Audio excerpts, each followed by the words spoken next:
Welcome back to the Pit Stop Ranch, where if it wasn't for bad ideas, we'd have no ideas at all.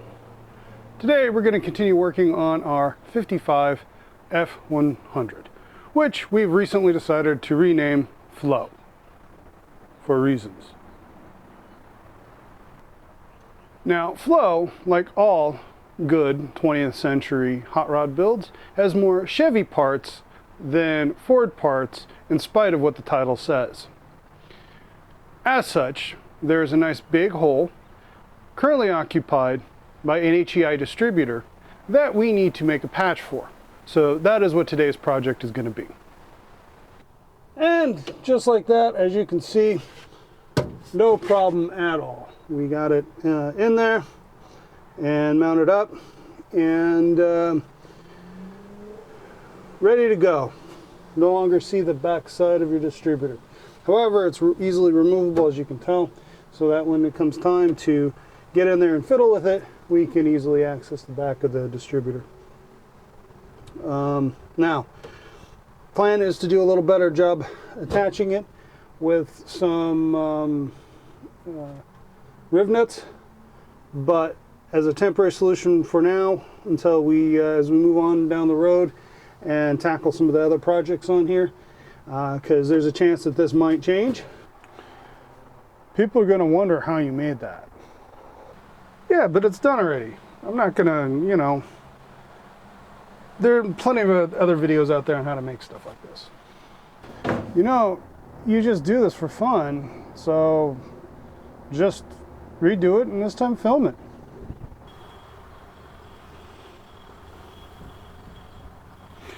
Yeah, I guess. Now, as you can see, we have a nice, simple gaping maw we must make patches for. Nice and razor sharp edges to cut your fingers on and otherwise tear up your flush. By the way, do you know why you use red electrical tape? So that you don't scare the other mechanics with the color blood. So today we're going to figure out, or I'm going to show you how we go about making it. Now let's try a few different angles here. As you can see, it's a nice three-dimensional puzzle that we need to make the piece for. Now, of course, our first step is to figure out a general layout of what we need. And then we take some crude measurements and transfer them to a sheet of steel.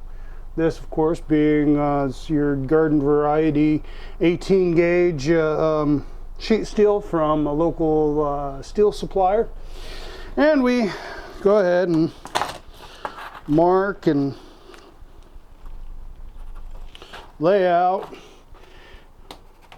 rough sizes that we need in order to make this piece.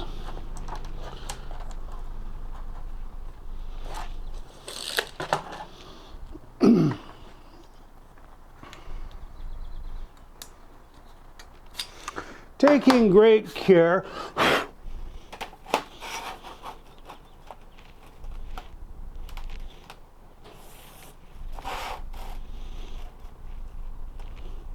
to use the precision that's inherent in old tools and Sharpie markers to get a crude and rough shape of what we need. And then we do make our rough cuts, thusly, or we just get out the one we cut out a while ago and just been beating on already. As you can guess, I actually started making this a little while ago, and didn't bother recording it because. And so we need to figure out exactly where we're at again and show you the next step. Now, the thing with shaping sheet metal is it's all about moving the metal. What I mean by that is you stretch certain areas and shrink other areas to get it to move into a shape you want.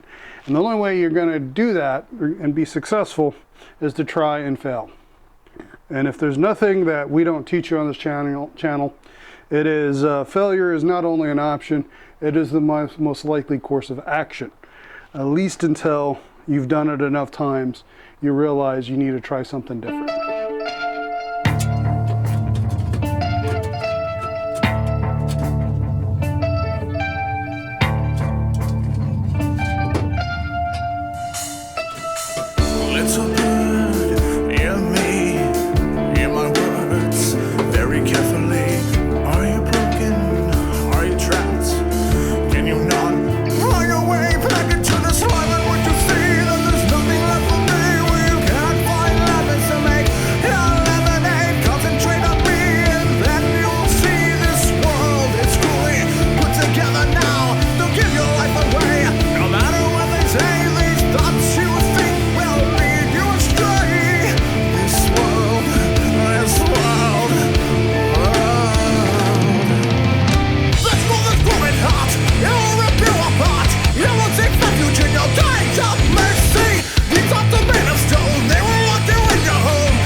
I've done a lot of shrinking along here, as you just saw, and it's caused this to curve down because it's pulling the middle end along the edge, causing it to roll over like this.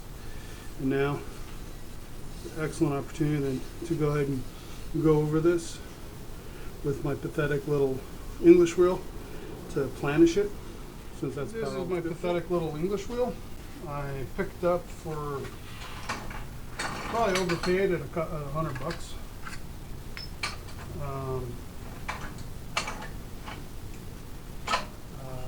Actually doing hardcore metal shaping with it, of course, is a joke.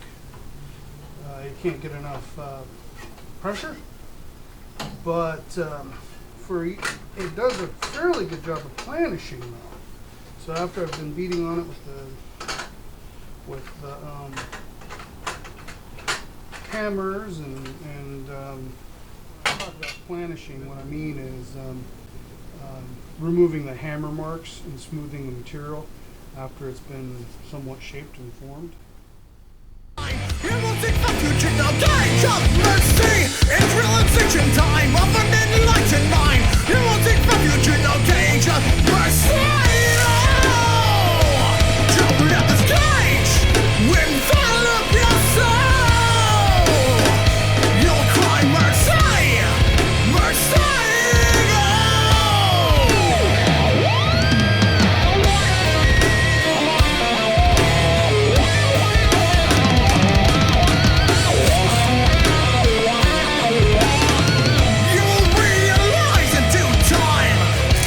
Never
though you may not feel that this world is not real, don't give up on your sacred sanctuary of life. And though you may not feel that this world is not real, don't give up on your sacred sanctuary of life.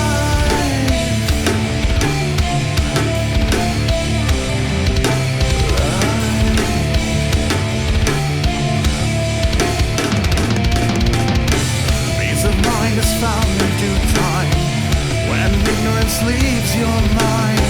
Peace of mind is found in due time when ignorance leaves your mind.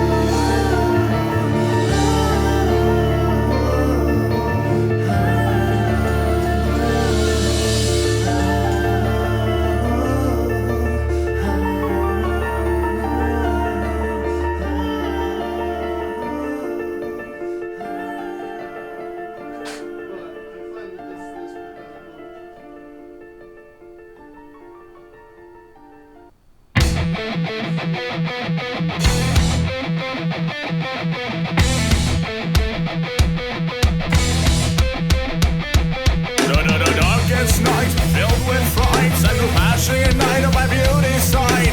Innocent stripped with no fight by a very sensual sexual mind. Night progresses in the town. I'm going to do a little zip and cut now. Zip and weld. Cut and weld. I don't know. There's a couple ways you can say it. Whatever I'm saying, I'm sure is wrong. Innocent stripped with no fight by a very sensual sexual mind. Night progresses in the downward spiral.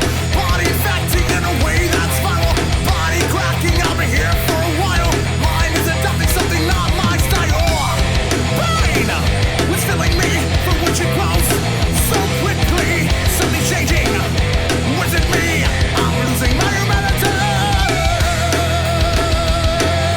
Maybe a change of scenery would be nice. A new voice appears and I take its advice. No heart with a pulse, something is amiss. A feeling of your presence found by chaotic bliss. So I tag along formation waits my life, but now is an endless page as these centuries pass on by. If you were to live an infinity of time, these questions be outdating my mind as a servant of the night. Will you give into the servant of the night? Will you give into the servant of the night? Will you give into the servant of the night? Servant of the night!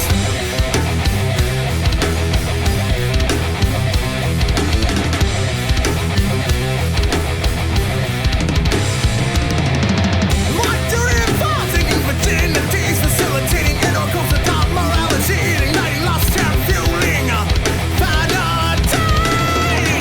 All is well through the centuries. All is well and all goes with ease. Got no problems, bitch please, except for boredom. I need release. This is the breath was filling me from which it grows so quickly. Something changing. Was it me? I'm losing my humanity. Maybe a change of scenery would be nice. A new voice appears and I take its advice. No heart with a pulse, something is amiss. A feeling of your presence found by chaotic bliss. Will you give into the servant of the night? Will you give into the servant of the night? Will you Okay, so the metal finishing is probably 80 or 90%. I'm sure those of you out there who are experts on this will say it's probably closer to 50%. And, but you know, that's where it's gonna go ahead and go for now. I think the next step is actually body work. Pretty happy with generally with how it turned out. So I'm gonna go ahead and squirt this with some primer just to seal it up so it doesn't rust, flash rust on me. And remember, we are professionals, just not at this.